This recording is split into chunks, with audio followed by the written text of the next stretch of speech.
everybody, and welcome back to another video. It's Happy Prepper. I'm filming, walking around my neighborhood, and the sun is starting to set, so yeah. But today, guys, I really want to talk about knowing resources and networking in your neighborhood, because a lot of people, especially in this day and age, I don't really talk to a lot of my neighbors. Obviously, we know a couple of my neighbors and we're good friends, but still, we don't talk to a lot of them. And it's important to network with your neighbors, because if a big disaster happens, obviously you may be part of a prepper group or not, it doesn't really matter. Those are going to be could be your support system. Like, what if you can't get to your prepper group, or they can't get to you?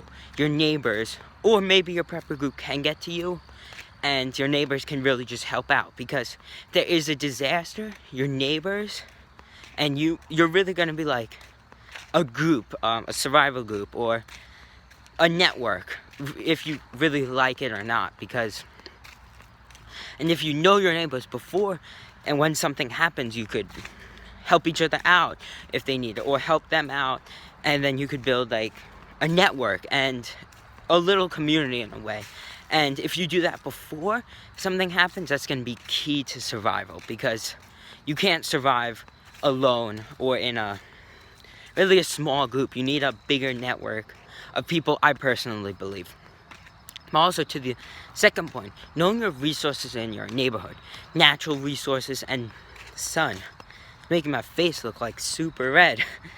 But some natural resources and man-made resources. Like, in my neighborhood, there's a squirrel right there. So, like, there's a lot of wildlife, because I live in the suburbs. So I'm blessed that I don't really live in a big city.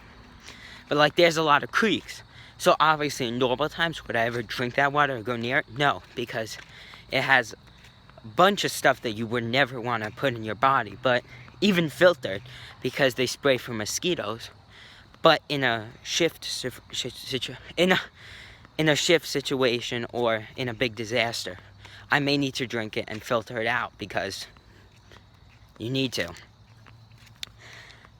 But so second, man-made resources. So actually, no, let's go back to natural resources, because wild edibles, knowing what wild edibles, because they may be different wild edibles maybe in your community.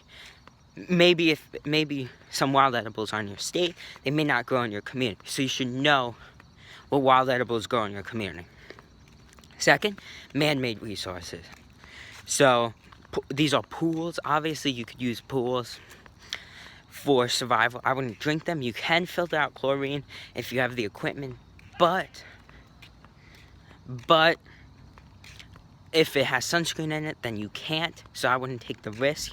But you could use that for bathing. You could use that for washing dishes if you need to, and obviously filter it out before. But those are some resources that you could use. Or a garden. If you know somebody who has a garden, you could trade seeds with them when you build a network with them. Or second, there's like 5 deer staring at me. And then second, if that person does evacuate, or leaves the garden behind, then you could use that, or cultivate it, or take some of the stuff and take the seeds, and you could use it. So just really be conscious of your neighborhood. Take walks around your neighborhood so you can know your resources. Also, secondly, it's good exercise to get you prepared.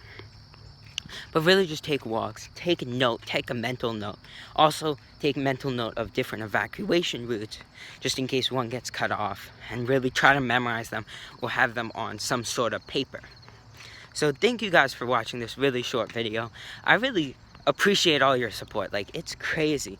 We got to 6,000 subscribers, so thank you so much.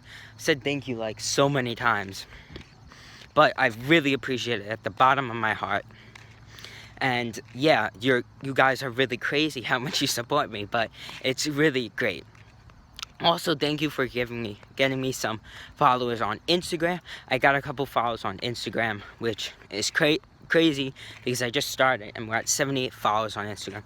Go check it out. I want to get to 100 followers on Instagram. I'm like out of breath, but 100 followers on Instagram, that would really be crazy, and it would mean so much to me if we got to 100 followers on Instagram.